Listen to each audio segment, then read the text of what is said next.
Добрый день, уважаемые гости нашего эфира!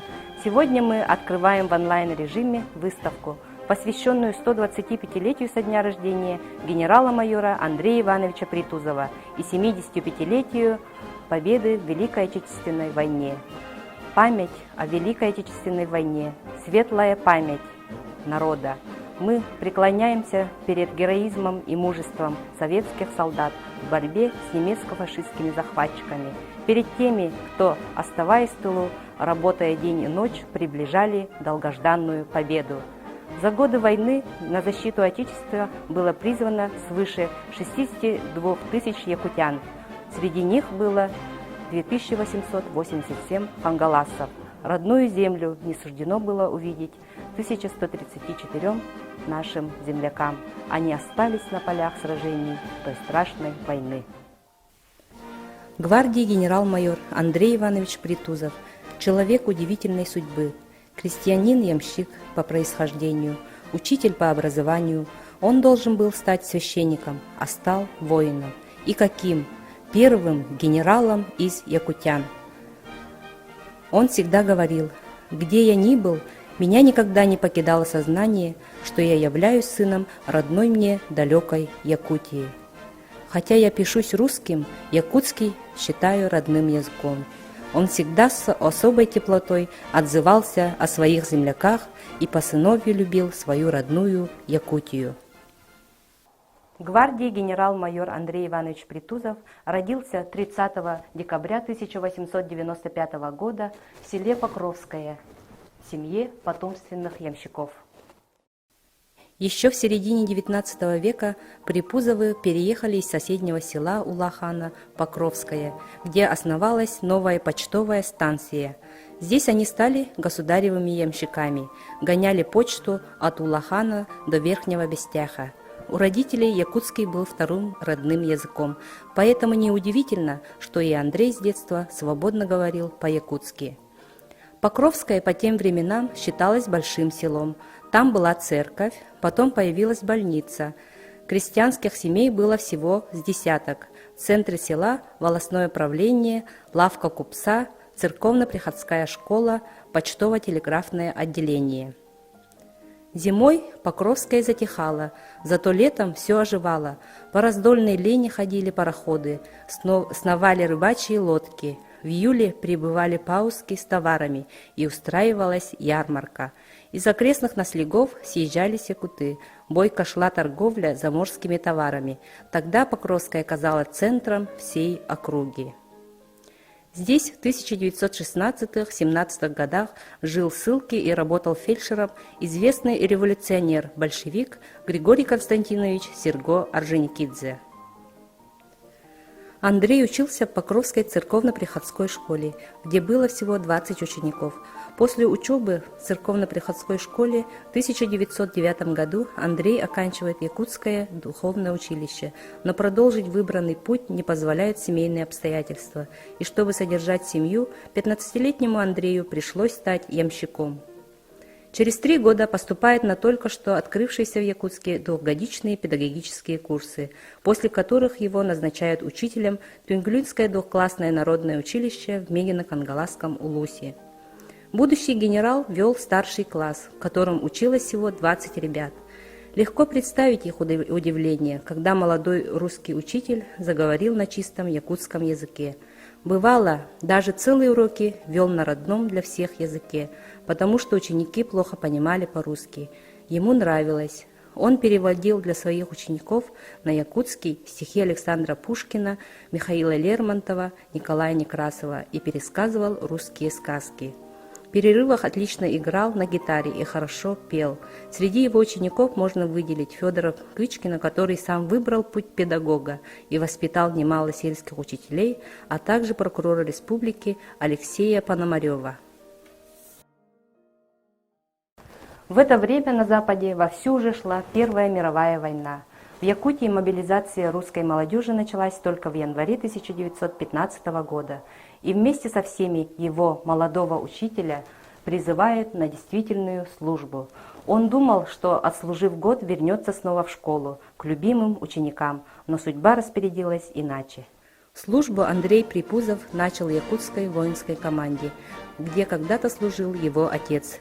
Если раньше сюда отправляли по жребию, проводимому призывной комиссией, то с началом Первой мировой войны стали брать всех физически годных. В команде набралось более 100 человек.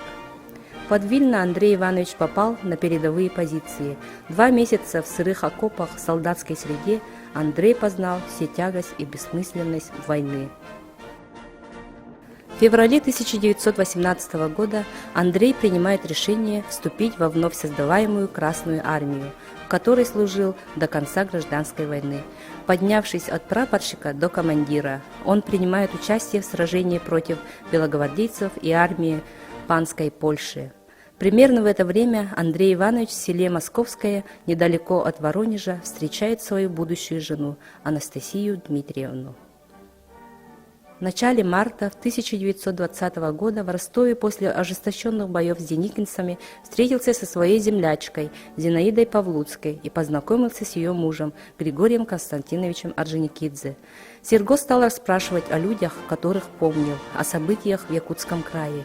Притузова поразило, что Орджоникидзе, занятый важными делами, проявил столь горячий и искренний интерес к Якутии, где провел всего-то меньше года. В октябре 1924 года Притузов был назначен начальником штаба 9-го Кавказского стрелкового полка 3-й Кавказской стрелковой дивизии. Окунувшись в новую сложную работу, он не знал, что на этой должности прослужит 6,5 лет. В 1931 году он поступает в вечернее отделение военной академии имени Фрунзе. В декабре 1935 ему присваивают звание майора. Вместе с Андреем Ивановичем академию окончили будущие маршал Советского Союза, герой Советского Союза Федор Иванович Толбухин, маршал артиллерии, герой Советского Союза Василий Иванович Казаков и другие военные начальники. Через 3 года ему предлагают должность командира полка или преподавателя военной академии. Так Андрей Притузов возвращается к преподавательской деятельности. И снова жизнь требует отказаться от призвания ради долга. В 1941 году начинается Великая Отечественная война. В июле 1942 года уже полковника Андрея Ивановича Притузова отправляют на фронт в должности начальника оперативного отдела штаба 14-го стрелкового корпуса. Он принимает участие в разгроме группы немецких войск.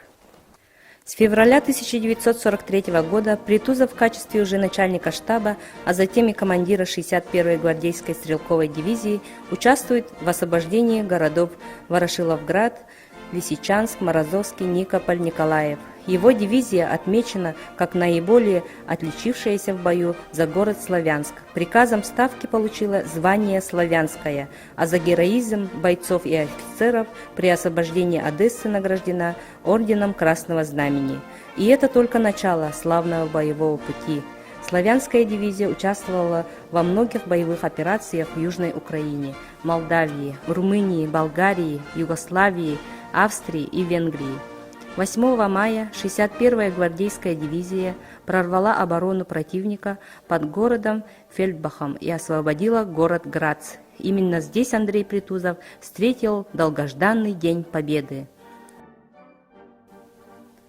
За боевые заслуги Андрей Иванович награжден орденом Ленина, 3 орденами Красного Знамени, орденом Богдана Хмельницкого 2 степени, орденами Отечественной войны 1 и 2 степени, Красной Звезды и многими медалями. В середине мая его назначают командиром 104-й стрелковой дивизии. Постановлением Советов министров СССР от 1 июня 1945 года Андрею Ивановичу Притузову присваивается воинское звание генерала-майора. Так он стал первым генералом-якутянином. После расформирования дивизии в 1946 году Андрей Иванович продолжает службу в качестве военного советника в Болгарской Народной Республике. В 1949 он возвращается на должность начальника курса военной академии имени Фрунзе, и в 1957 году он уходит в отставку. Дважды после войны Андрей Иванович приезжал в родную Якутию. Первый раз это было в июле 1949 года. Его поразили огромные изменения в Покровске, в Орджоникидзевском районе и Якутске, политический и культурный рост земляков, а их, в свою очередь, он поразил удивительной памятью, отличным знанием якутского языка. Второй раз приезжал он в 1967 году, и опять встречи, воспоминания, множество старых и новых друзей.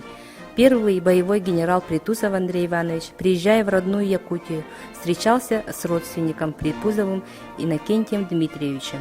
По воспоминаниям дочери Иннокентия Дмитриевича Анфисы Иннокентьевны, Андрей Иванович помнил всех своих родственников, интересовался их судьбами, от всей души и приятно говорил по-якутски. Барыта чугей, дойдум кулаха улахан, дойдум ута миннигес, дойдубар келен наха астынан сылжавын, сахалы саңаны долгуя истебин. Ол долгуя олорон сүрягым төрәбіт дойдубар тардар. Манна келен оларуқпын бағарауында, оғоларым жаным антақ бағалар. Иннокентий Дмитриевич, Моисей Дмитриевич Припузовы и племянник их отца Дмитрия Припузова, будущий генерал Андрей Иванович Припузов, вместе призвались в Первую мировую войну из Покровска. Иннокентий Дмитриевич, ветеран 2 мировых войн, жил и работал в родном Улахане. В 1974 году генерал обратился словом к молодежи Улуса. Андрей Иванович Притузов призывал нашу молодежь к здоровому образу жизни, что злоупотребление алкоголем, распущенность, недостаточность личной культуры, недостойные поступки не красят гражданина республики. Также он писал: «Наша молодежь достойна всякой похвалы, она прекрасна. Когда я бываю на родине, меня радует их бодрый вид, их задорные песни, неповторимый наш якутский хоровод осохой, активное участие юношей и девушек во всех общественных делах. Мы по праву и с законной гордостью любим нашу славную молодежь и спокойны за ее будущее». Горячий патриот Родины, почетный гражданин Хангаласского улуса Андрей Иванович Притузов до последних дней жизни сохранял дружеские связи с родными местами, был чутким товарищем и добрым советчиком нашей молодежи. Генерал Притузов до конца жизни не терял связей с родной Якутией, не забывал якутский язык, выписывал районную газету «Ленские маяки». В июне 1977 года Андрей Иванович Притузов скончался в Москве. Урна с его прахом, согласно его завещанию, захоронена в родном Покровске, на высоком берегу Лены. Одна из улиц Покровска названа его именем. Улаханская средняя общеобразовательная школа носит имя Андрея Ивановича Притузова.